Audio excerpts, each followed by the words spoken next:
Hey, on this video, I'm going to share with you the 7 fatal car photography mistakes I see most make every time I'm out at a car show.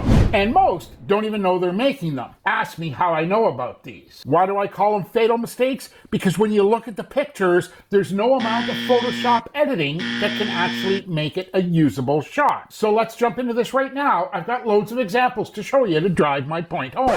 Hey, just so we're all on the same page, I'm going to show you the 7 fatal mistakes that I see all kinds of people making all the time. But let's back up for just 1 second here. I'm going to post this picture here. I want to show you this picture here. And when I got into taking pictures of cars the way I do now, this was what motivated me. This was the result I was looking for. And that's what I say.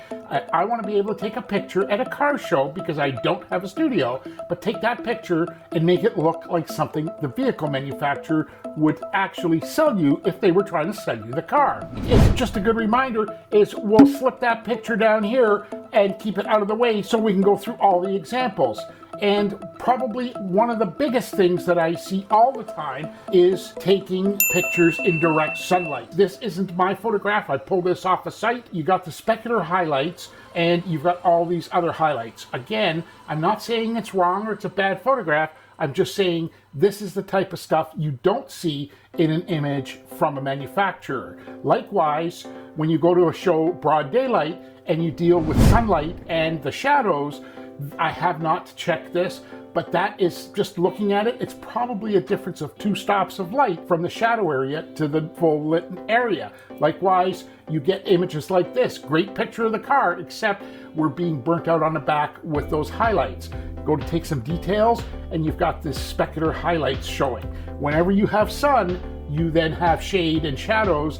That image is a great image, but basically rendered useless because there isn't enough Photoshop to get rid of it or to make it work. Likewise, here at a car show, we're dealing with reflections of people in the side of the car, just a bunch of bad things. And then when you get into direct sunlight, you start having to deal with things like lens flares or things because you're shooting in a particular way. And I'm not saying it's wrong. I'm just saying for the image that I want to do, like what you see here of the Cadillac, this isn't going to work for me. Likewise, images like this. Again, clean car show, I can deal with the issues. The direct sunlight makes it a big problem. So that's fatal mistake number 1. Fatal mistake I see number 2 is guys take one picture and move on. Well, this actually crosses over with another mistake. We'll get to that a little bit later in this video. But look at this. This obviously wasn't at a car show. It was my car parked. Take that and take another picture. Wow, look at the difference in the highlights along the body. Again, take another picture with the spin of a polarizer. Now I can see through the windows into the vehicle. So could a combination of that picture and that photo in post produce a better image? Probably. Same thing here at a car dealership with a Mustang. Good looking car, except if you use a polarizer and move the polarizer, you can now see into the vehicle. Same thing at a car show. Good looking Mustang. Yes, it's in some direct sunlight, although it's not really affecting the image of the vehicle. Taking another image and being able to blend them in post gives you the type of image that a car manufacturer would use. When we get into some of the fixes for these fatal mistakes, you'll see how using 2 or more photographs really is your best advantage. The third mistake I see a lot of car photographers make is listening to everyone on YouTube that tells you that you're only supposed to shoot vehicles at 50 or 70 or 80 or 200 mil. I've done it. Here's an image that I shot. This is as far away as I could get, and it's shot at, I believe, 167 millimeters. But the fact of the matter is, I happen to like the 18 to 35. Matter of fact, that's my primary lens that I use all the time. Yes, I shoot a lot at 35 and even longer focal lengths, but when you're at car shows, it's virtually impossible to get those longer focal lengths without getting a bunch of people in your shot. Additionally, I use the 18, like on this. When this car was introduced in 1965, one of the big promos was its long nose, and that's shown by using an 18 mil and using it properly. Here, likewise, on this particular Chevy, the long trunk lid is something that I have exposed, or I have shown that artistically. I'm not saying I'm right, I'm just telling you that I use that 18 mil and sometimes even a little shorter to use it creatively in order to get the photo that I'm looking for. Likewise here on this older Ford, the trunk lid looks like it goes to Connecticut. I've done it using an 18 mil so that I could accentuate that as an artistic side to the image. And most recently, I just shot this image. This was done at 18, and this has got to do sort of, we're blending 3 or 4 tips here because we're talking about focal length and we're talking about perspective and things like that.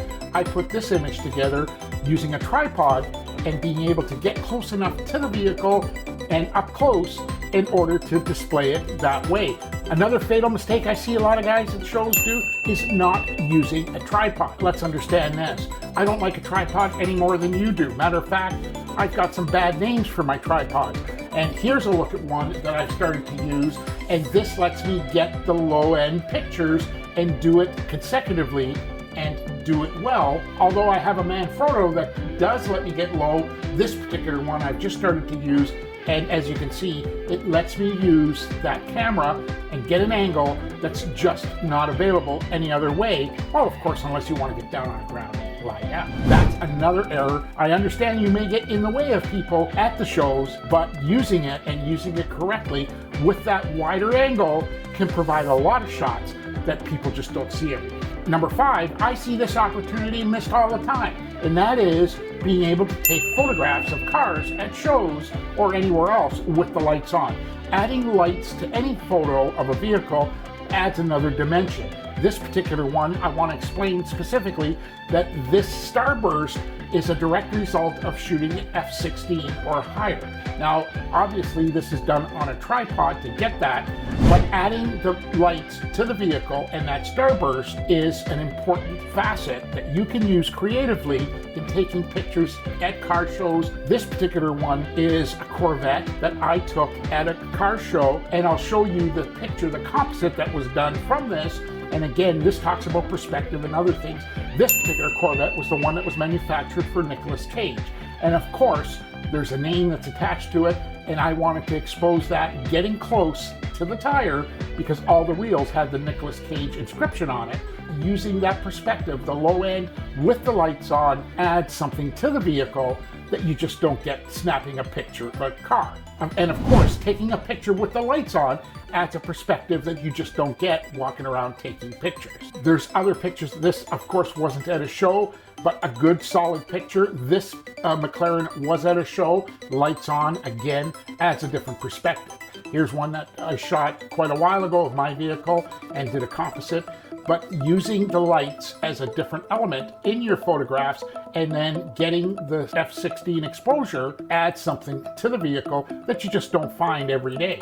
Even a photograph of a 67 Mustang, obviously not at a car show, but nonetheless, adding the headlights and all the other marker lights to the photo adds a dimension to the photograph that is something the vehicle manufacturer, again, would want you to see. Another mistake I see a lot of times is either photographers take just the close-ups and not the whole car, or they don't do the close-ups at all. In fact, I think there is a lot to see in the close-up images, and if you're talking some of the older vehicles with the phenomenal pieces of art that they called hood ornaments, these become great assets to your catalog. But even if we go into a Corvette with the chrome bumpers alone add a different perspective with the reflection. There's all kinds of components on the vehicle that you can photograph.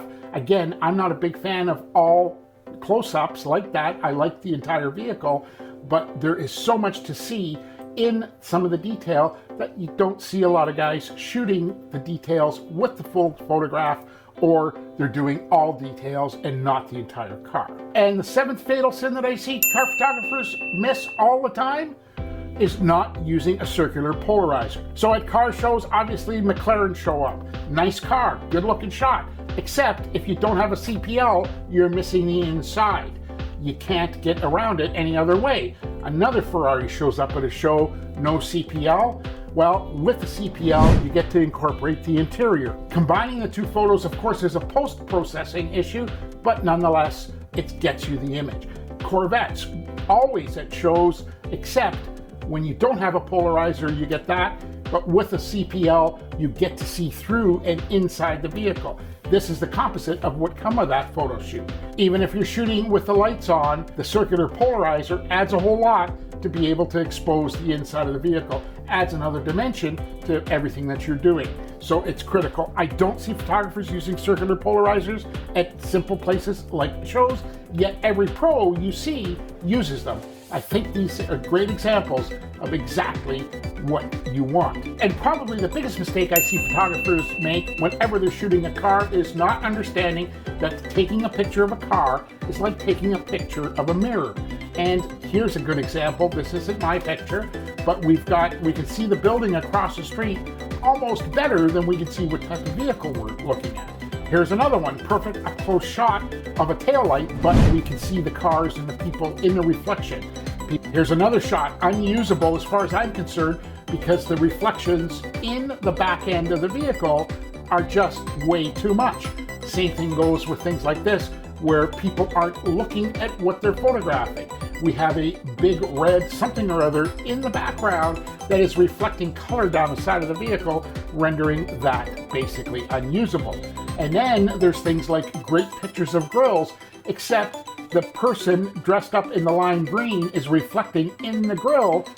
People aren't looking at what they're taking pictures of. And I have to admit to this was the picture that changed everything for me, because I was excited to have actually photographed this vehicle. At the time, I wasn't using a CPL, and this picture scared me when I saw it on a huge 30-inch monitor. I didn't know who the woman was in the reflection, and I didn't see her when I was taking the picture. I know you're looking at what you're shooting, but you're really not looking at it. So those are the 7 fatal mistakes that I see photographers make all the time.